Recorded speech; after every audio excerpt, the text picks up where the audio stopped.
conviene a República Dominicana la victoria de Donald Trump? Le conviene al mundo. Esa es la apreciación que yo tengo.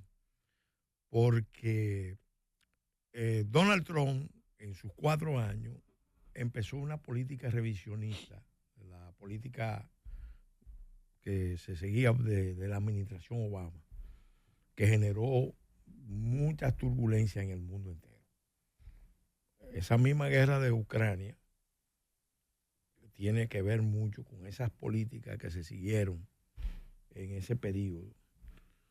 Y después toda esa subversión que usted ve en el Medio Oriente tenía que ver mucho con el enfoque ideológico de Obama, de que se podía producir grandes transformaciones en el mundo árabe, musulmán, con las revoluciones, las primaveras árabes.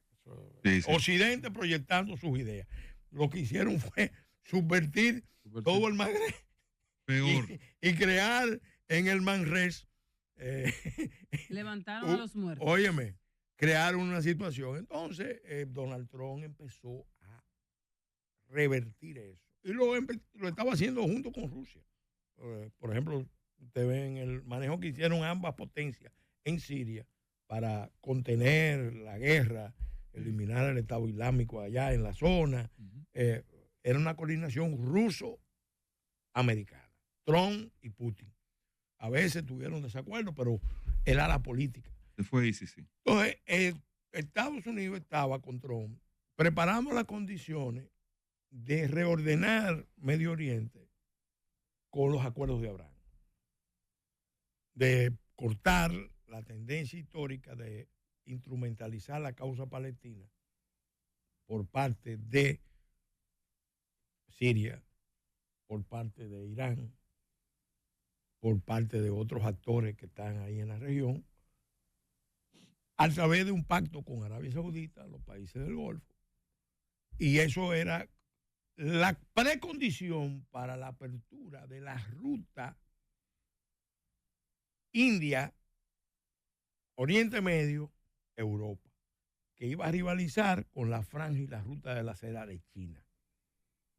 Entonces, cuando se juntan todos esos intereses, ahí se preparó el ataque a Israel, una brecha en la seguridad de Israel gravísima, y se inició una guerra terrible, pero el objetivo era eso, desmontar eso. Entonces Trump, yo creo que está en condiciones ahora de ayudar a frenar esas tendencias, y el orden mundial evidentemente está en proceso de recomposición. La discusión es si va a ser muy traumática esa recomposición con grandes guerras o si va a haber un reordenamiento pactado, las grandes potencias, constituyendo áreas de influencia, zonas de influencia, entre ellas, para crear una nueva realidad. Trump desde el principio dijo, nosotros nos vamos a retirar porque Estados Unidos nunca debió participar en ciertas guerras. ¿Se le va a hacer fácil a Donald Trump retirarse ahora Estados Unidos de ese apoyo a Ucrania? O sea, de esa, sí, yo creo que sí. O sea, desarticular lo que ya los demócratas han instrumentado y que lo tienen como... Yo creo que sí, que ya él lo anunció, va a conversar con Putin. Y ahí habrá un armisticio inicial para congelar el conflicto y ciertos acuerdos a Ucrania occidental. Vamos a decir que hay una partición. Sí. El Donbass. No, es el oriental, Donbass, Donetsk, Lugansk y Crimea. Esa zona va a ser rusa. Y es rusa, vamos a estar claros, es rusa. Yo tengo 2 ahijados que son ucranianos, pero culturalmente ellos son rusos. Rusos. Se sienten rusos. Entonces, digo, no es que viven allá, viven en Estados Unidos. Vamos a aclararlo. Entonces, ¿qué pasa? Por eso uno sabe que es una zona fundamentalmente ruso hablante, de cultura rusa, y además fue donde Rusia se volcó a desarrollar toda esa infraestructura industrial cuando Ucrania era fundamentalmente Doctor, ¿qué agrícola. pasaría con Venezuela y las actas? Que es un tema que está en nuestra frontera. Vemos la indefinición, la comunidad internacional como que se ha ido olvidando de eso. Mira, yo no sé, pienso que el presidente Trump ya tiene un compromiso con ayudar a frenar la expansión, y esos son de los temas que discutirán las potencias. Frenar la expansión de Rusia, de China, de Irán. Señores, Irán tiene en Venezuela, porque estamos hablando de Venezuela, pero Venezuela es una nación intervenida por la inteligencia cubana. Sí. Intervenida por los sistemas militares rusos y chinos y Irán. Económicamente con una gran dependencia de los chinos. Pero Irán tiene 1 millón de hectáreas. Señores, 1 millón de hectáreas, un territorio igual a Jamaica en Venezuela. Entonces, eso ¿Con qué objetivo? Porque tú sabes que en un punto a Chávez, influido por los cubanos, porque todo lo que ha pasado en Venezuela, primero con Chávez, cuando Chávez se radicalizó después del intento de golpe de Estado del 2002, todo lo que ha pasado en Venezuela y particularmente después de Maduro, porque la gente cree que Maduro era un chofer de autobús. No, Maduro no era un chofer de autobús.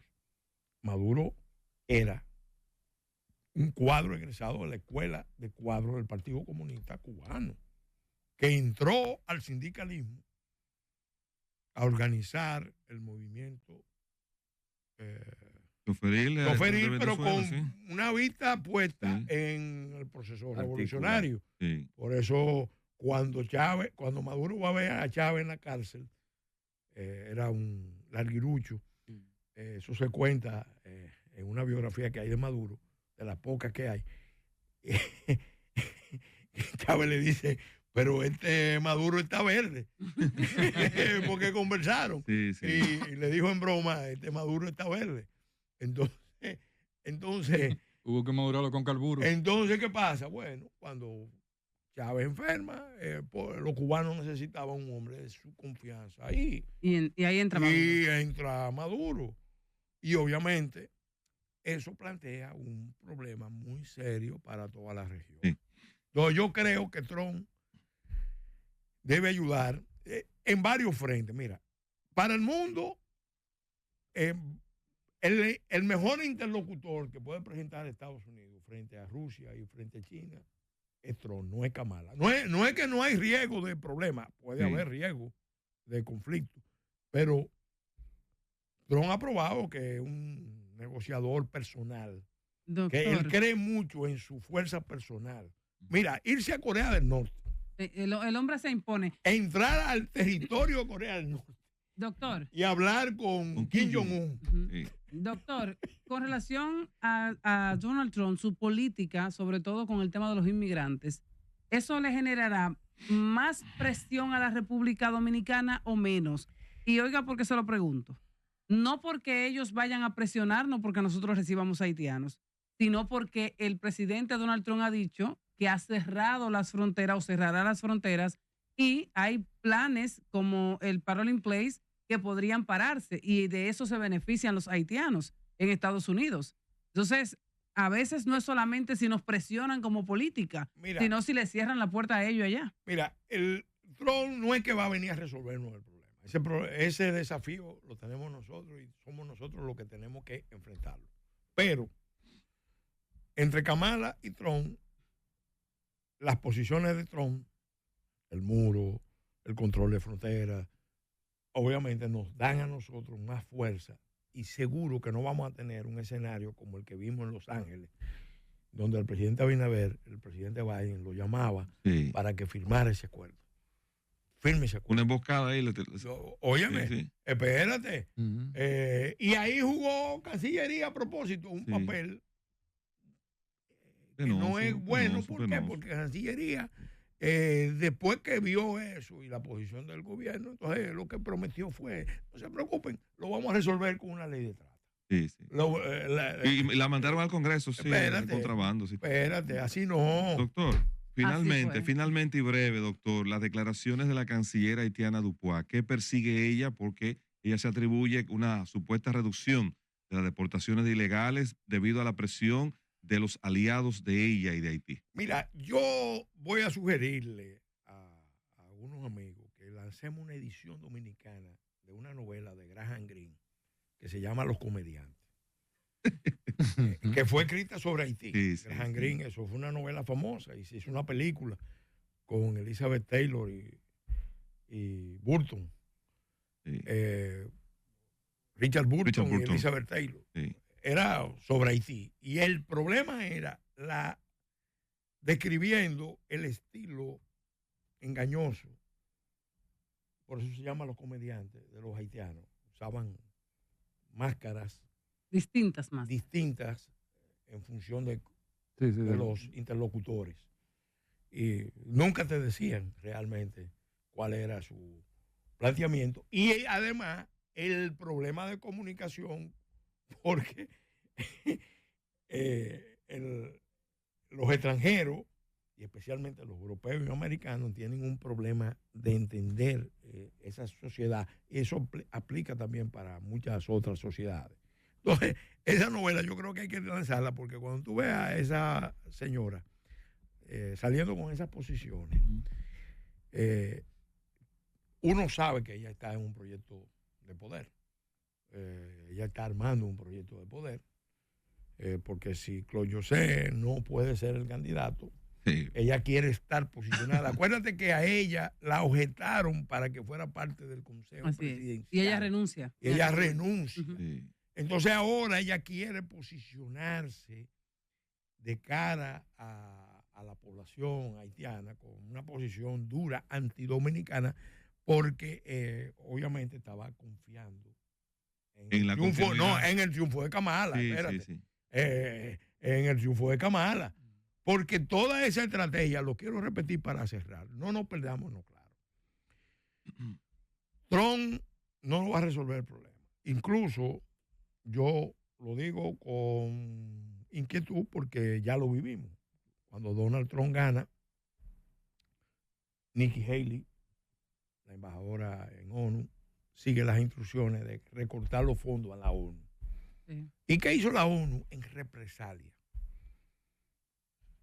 La primera misión que se llevó fue la MINUSTA.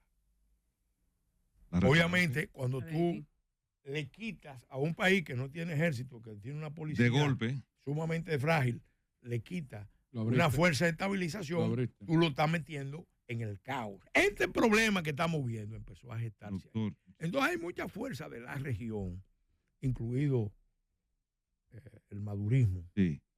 y otras fuerzas más, que eventualmente podrían en un momento dado apostar Gracias, a doctor. que en la isla de Santo Domingo venga una desestabilización. Gracias. Eso no nos conviene a nosotros, no le conviene a la región, y hay que prepararse con un esfuerzo de unidad nacional. Gracias, doctor. Usted ve por qué no se nos puede perder por tanto No. tiempo. Es que después- No, yo- Demasiados temas sobre la mesa. Sí, sí, el doctor Pelegrín Bueno, muy bien. Castillo ha estado con nosotros, director. Ahora por la tuya.